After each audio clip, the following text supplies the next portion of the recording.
For over a decade, she was the most powerful woman in Scotland. A working-class girl from Ayrshire who became the driving force for independence. It was a dream she fought for tooth and nail, dealt a crushing blow when her country voted no. But in the moment of defeat, she made history, becoming leader of the SNP and Scotland's first female First Minister. To become the leader of the party that I joined as a teenager is the biggest privilege of my life. Her time in power was turbulent. She tried twice more for another independence vote. Together. She led Scotland through a global pandemic, a burden she says she bore heavily. I wanted to be the best First Minister I could be during that period. It's for others to judge the extent to which I succeeded. Her Dream Team partnership for independence with Alex Salmond fell apart in devastating fashion. Her mentor was to be charged and later acquitted of multiple sexual assault allegations. Sturgeon would be dragged into the scandal, accused of conspiring against him. Then came the storm over gender recognition reform, a toxic debate which shook her grip of the party and fueled rage against her position. Are all trans women women? That's not the point that we're dealing with That's here. the question I'm asking. Trans women are women. In 2023, she stepped down as First Minister, saying it was time for a new chapter. But just 8 days later, the police were at her door, their investigation into SNP finances engulfing her home. She would be cleared, but her husband, Peter Murrell, the SNP chief executive, was charged with embezzling party funds.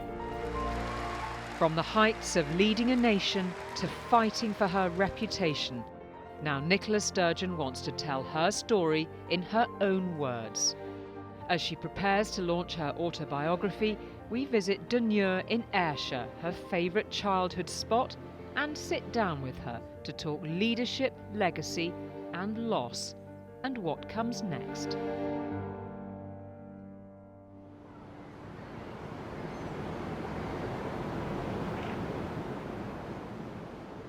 You talk about the book as being a lifeline, writing it, and therapy. I mean, what was that therapy for? It's a strong word to use. I mean, obviously, the last 2 years of my life have been torrid. You know, finding myself at the centre of a police investigation under suspicion for a couple of years, all the while knowing I had done nothing wrong. The whole no smoke without fire is a really basic human instinct. We all have it if somebody's accused of something that we might think, well, that's maybe not true, but there's always a little part of your brain saying, well, no smoke without fire. So I was just totally shaken to my core. And it was really, really dark and really, really difficult. If you'd described it to me in advance, I would have said, I won't survive that. Nicola Sturgeon, by the time you stood down as leader, there was already a well-reported and growing scandal, and not least a police investigation around the finances of the SNP. Did you genuinely have no idea that at some point there was going to be a knock on the door? Absolutely had no idea. I mean, I know people, I totally understand that people will look at the chronology of events now and think, she's not serious, but genuinely that is the case. And obviously I knew there was an investigation underway, but what transpired in that morning in April was, utterly shocking, utterly traumatic, and utterly unexpected. I was 8 days, I think, out of being First Minister. So I was in bed, I was asleep. And I was vaguely aware of Peter going downstairs. I think I was vaguely aware that the doorbell had rung or something. I can't remember that properly. And then literally the next thing I knew, I was up and the police were in my house and he was being arrested and they had a search warrant. What was it like when you saw Peter being led away? I don't really have a clear memory of that, because I think I'd gone upstairs to kind of get myself ready, and so I don't really... But the idea of him being taken out of your family home So by the I police... don't know, and I genuinely don't know whether the fact that I don't have a clear image of that in my head is because I didn't witness it, or that I have kind of somehow blocked it out. It wasn't until I got to my mum and dad's that I saw the pictures of my house looking like a murder scene, effectively. And yeah, it was just... Sorry, I'm just working out that it's really hard to articulate how I felt that day. It's obviously affected you pretty deeply. I had this sense of horror and upset and, you know, the kind of shame of it all. There was another clear punctuation point. You described Sunday, June the 11th, worst day of your life. You're arrested. You have to attend a police station. You're there for hours. To go from First Minister, this lauded female politician, to walking into a police station for questioning. How was that? Horrific. I think part of me just closed down. What did the police want to know? I can't go into that I know right it's now. very difficult. I just can't. And I don't think you could air it even if I did, because these proceedings are still live, so I can't go into the detail of that. Do you stand by that you knew nothing? There are people out there who, whatever you say, find it really hard to believe that. Here was the party leader, the party chief exec, married for years. They just can't believe that. So the police themselves said they had, robustly, exhaustively, I can't remember the term they used, looked at all the evidence. If there had been any evidence that I had done anything that constituted a criminal offence, I wouldn't be sitting here right now having been cleared by the police. How is Peter? He is obviously going through something that is horrendously difficult for anybody, and he's coping with it and getting through it. How is he coping? I don't know. We're separated. It actually wouldn't be fair, because I don't know the answer to that question in the way that I might once have done. Did you think there was an issue? That there was sometimes a sense that as a couple you were sort of invincible and untouchable? No, Alex Salmond said you should never have had that situation. I've spent most of my life and most of my career thinking I'm not good enough, I have to do more to prove myself. So this idea that I ever, either in the context of my marriage or my individual career, ever thought I'm unbeatable, I'm invincible. And I don't think I've had a nanosecond in my life of thinking that. Let's rewind then to the independence referendum of 2014. So 2011, with Alex Salmond at the helm, SNP gets a clear majority. David Cameron then grants you that independence referendum. You admit the SNP was no way near ready for it. We weren't. We were, I think, caught a bit off guard. We hadn't done, to be candid, enough of the substantive heavy lifting work that we then, did in advance of the vote in 2014. You said we had rudimentary top-line answers, but on very few big issues, arguably none, did we have positions that would withstand the full glare of scrutiny in a referendum campaign. And that we went from, what had been the case, we supported independence, we argued for it in a very sort of big picture way. The other side said it was a terrible idea. But as soon as it became clear that there was actually going to be a referendum, the scrutiny went up several gears, and that's what we weren't ready for in that moment. That all coalesced around the white paper that was published ahead of the referendum, which you were overseeing. This nearly drove you mad, didn't it? I remember an evening which I just suddenly had this overwhelming sense of impossibility.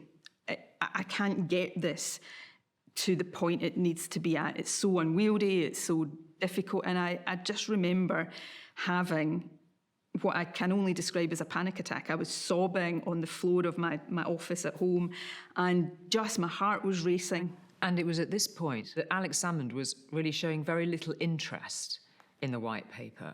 He really didn't engage in the work of the drafting or the compilation of the white paper at all. He was the leader, he was First Minister, and he hadn't read it. And He hadn't read it at this crucial run-up? He hadn't read it. He'd maybe read bits. I don't even know if he'd read bits of it. I knew I was going to have to sit him down and say, look, you're going to have to read this and you're going to have to tell me now if there are bits you want to change because it has to be signed off. He told me he was going on a trade mission to China. I don't think I'd ever felt as much cold fury at him as I did in that moment. It just seemed to me like an abdication of responsibility. You talk about that attempt for your first attempt to get another referendum in 2017, and you write, if it's possible for a decision to be both absolutely right and catastrophically wrong, that's what this was. And the truth of it was that it was in the middle of political chaos. You misread Scotland. I think in principle it was the right decision. Scotland had been put in this position that was democratically wrong, that it was going to lose EU membership against its wishes. I think, because there was lots of people, that were contacting me who'd voted no in 2014 who were now suddenly reconsidering the issue of independence. I equated that too much with a kind of readiness and an eagerness to actually make that decision. But I still believe in that period around 2017 to 2019, Scotland should have had a choice. And I didn't manage to give Scotland that choice, and I made misjudgments along the way in terms of timing and the emphasis and what I was trying to do. You've lived this extraordinary political life with, these astonishing electoral successes. 10 years as First Minister, 18 years with the SNP. Isn't the truth that the electoral success might have been there, but the success in governance and delivering what really matters day to day in people's lives, like the NHS, it simply has not delivered? In 2020, of course, we did have a global pandemic. Looking back on my time in office, and it's not meant to absolve me of my own failings, but my biggest frustration is that lack of any period where I just had a straight run.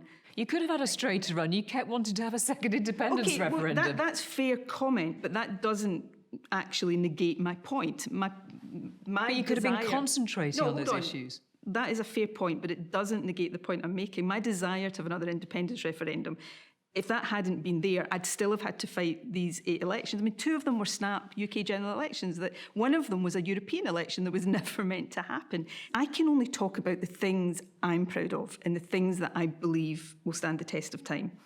The Scottish Child Payment, which is, as we speak, lifting tens of thousands of kids out of poverty. Do I wish I had done more? Of course I do. And I try to be frank about that. But I am proud of the things that I did achieve.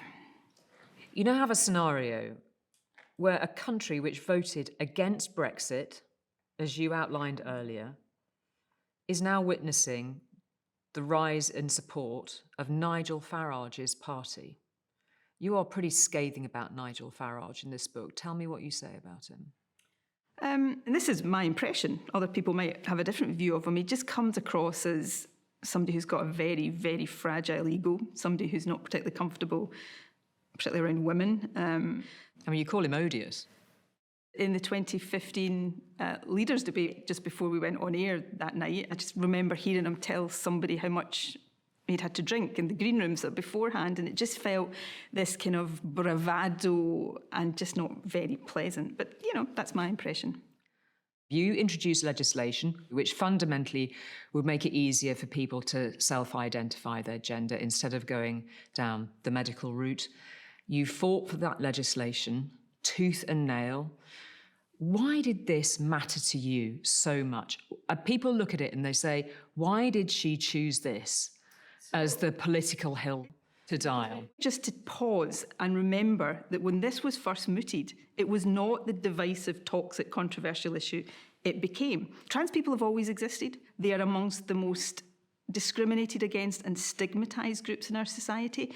And people can chuck as much hate and hostility at me on this issue as they choose. But the bottom line was that debate became so toxic. How does it sit with you, such a passionate believer in this, that you may actually have made things worse for the lives of transgender people in Scotland? No trans person has ever come to me and said, I really wish you hadn't tried to make life better. We really regret how it's all unfolded. I didn't, I think, anticipate as much as I should, or engage as much as I should on some of the concerns that might then be triggered. At the point I knew it was becoming, or felt it becoming as polarised, I should have. I think I say in the book, I wonder if I should have. I'm going to say it categorically. I should have said, right, okay, let's pause. Let's take a step back. And because I fervently believe that the rights of women and the interests of trans people are not irreconcilable at all. I should have taken a step back and said, how do we achieve this in a way that... So you're basically admitting that you should have just paused that legislation, that you became unstuck over the questions about the transgender prisoner, the rapist, Isla Bryson. Why couldn't you answer that question? I think I was caught up in the... Will you answer it now, whether you believe Isla Bryson Isla Bryson identified as a woman. I think what I would say now is anybody who commits the most heinous male crime against women probably forfeits the right to be, the gender of their choice. They forfeit to be the gender of their choice. That's quite...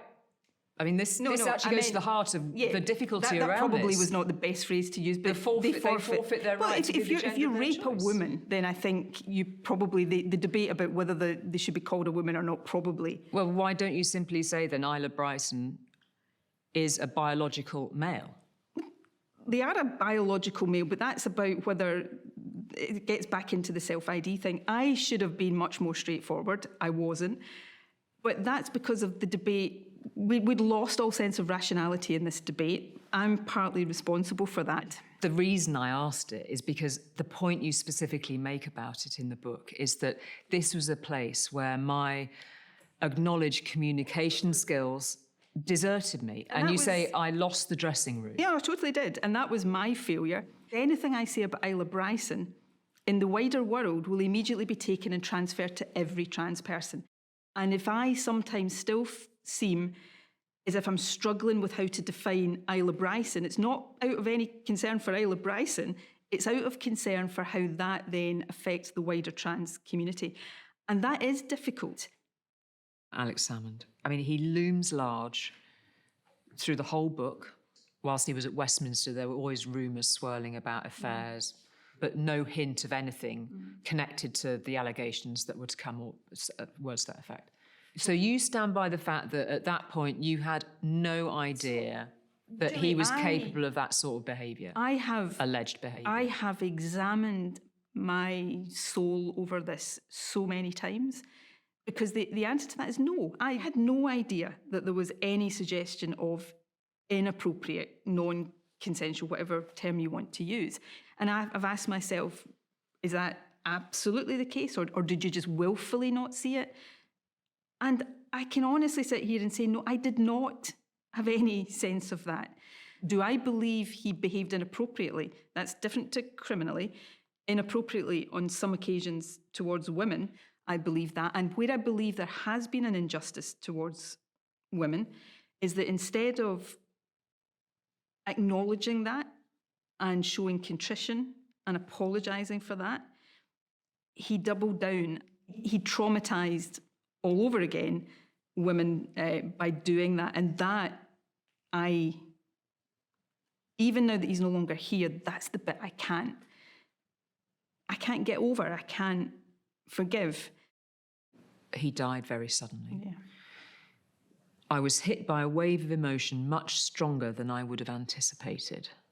Why? And what was that? So, at the point he died, I hadn't spoken to him for years. I felt really deeply the loss of the relationship with him. I suddenly didn't have him. He wasn't there. I couldn't talk to him. And I went through this period of, I would still talk to him in my head. I would have vivid dreams that we were still on good terms. And then I'd have this feeling of such sadness when I remembered the reality. So I went through that process. I still missed him in some bizarre way. Even today, I still miss him in some way, the person that I used to know and the relationship we used to have. But I thought I had made my peace with it, that I'd got to a point where I felt nothing. And then I got a call to tell me that Alex Salmond had died. And I started crying on the phone, and I just was hit by this wave of grief. And it was complicated because obviously we weren't just no longer friends, we were political enemies. There was no prospect I was going to be able to go to his funeral or anything like that. Yeah, it was a kind of strange feeling. I just want to ask you about the COVID inquiry. Many people were quite taken aback to see how emotional that you were. There were some, though, that were really scathing of your appearance at that inquiry. And to be clear, there were some pretty serious criticisms made of the way you'd handled it. The former Scotland Secretary, Alistair Jack, said that you could cry out of one eye. He didn't believe the emotion. I suspect he did believe it. It just suited his politics better to say it was all fake. If people want to believe that I'm the kind of person that sits at a public inquiry after trying to lead a country to the best of my abilities through a global pandemic, if they want to believe that I'm going to sit and force tears in a pub, then they're never going to believe anything else. So I'll not waste too much energy trying to convince them otherwise. And the reality of it is that you needed therapy after the COVID inquiry. It was in the days, few weeks after that inquiry appearance that I fell to my lowest level. I just lost all perspective on things, and I actually started to believe. I think I use this phrase in the book. All the worst caricatures of myself that my political opponents would throw at me, I internalised them, and I started to believe them. I started to believe, I was responsible for every death. And Alistair Jack would certainly have something to say about this moment. And I couldn't lift myself out of it. So it was a friend, actually, who persuaded me to do something I had never done in my life before. I'd never felt the need to do it before, of see a counsellor. And it really helped. But yeah, that was a tough time. And I actually, in fact, I'm being reminded right now that I don't know whether she'll have got to this bit in the book yet, but I hadn't even told my mum that I'd had counselling. So I must remember to tell her before she gets to this bit in the book. So your mum doesn't know that you had to seek some therapy? So we need to talk about another really tough passage in your life. You talk about the miscarriage in the most painstaking detail. To this day, and possibly forever, I carry a sense of guilt that I miscarried the baby because I had been conflicted about the pregnancy. It was very close to the 2011 Scottish election. SNP would be going for re-election. I would have been 6 months pregnant at the time. Will I be able to cope with it? And I still carry a bit of that guilt. If I had been genuinely happy about the pregnancy, if I genuinely wanted it unequivocally and unambiguously, if I hadn't had all those moments of wishing I hadn't been pregnant, would the miscarriage not have happened? Was that my punishment for not? And it's totally irrational. I get how irrational that is. You write about it in extraordinary detail. I was in the toilet, and I'm not going to get into the graphic detail, but effectively, and I've heard other women describe it like this as well, I managed to call Peter through, and effectively we flushed what would have become our child down the toilet. You vividly imagined this baby that you lost. Name, who she was. Just tell me that bit that you wrote about her. I always felt it was a girl. I can see her in my mind's eye. Dark hair, dark eyes. She'd be 14 now. So it's a bizarre thing for somebody who, I've never had that overwhelming maternal yearning. I don't feel incomplete because I don't have a child. And yet that little girl I can totally conjure up in my mind and still feel a sense of loss over and guilt. She's a part of my story. You write in the book, I have never considered sexuality, mine own included, to be binary. What do you mean by that? I mean, what it says, it's just my view of the world and life, and And the way people are, if you're about to ask me, am I making some big revelation? No. Am I putting labels on myself? No. That's how I see the world. Might we see you in a relationship with a woman? I'm just out of a marriage, so I'm not rushing into a relationship with anyone anytime soon. I'm enjoying being my own person for a while. But not ruling it out? I'm not contemplating, sort of anything of that nature. I'm just enjoying life. That's part of the answer to that question. The other part of the answer is, in future, I possibly want to choose to have any relationships I happen to be in as private matters, not ones that I share with the media, even with you. Was it quite liberating to write that line? The process of writing this whole book has been liberating because I'm going to say that for the first time, I've been able to tell my story in my words, and I've been able to choose the words I use. And exploring your sexuality is part of that, is it? All sorts of things. And it is a chapter that is yet unwritten. So if I'm writing things that seem really definitive or whatever, I'm at a stage, and I do feel a real sense of liberation. You've got a tattoo. Midlife crisis alert. Midlife crisis alert. Show us the tattoo, Nicola Sturgeon, and what that is. So, what it is known really only to me, but I'll give you a kind of sense of it. It's kind of an infinity symbol with an arrow, and I came up with the design myself. In summary, what it signifies to me is strength, resilience, and continuing to move forward, even when it feels impossible. And it might not be my last one, now that I've got the taste for it. Oh, right, there may be more tattoos. Where's next, then? I don't know. Maybe we don't need to know. Nicola Sturgeon, thank you very much. Thank you.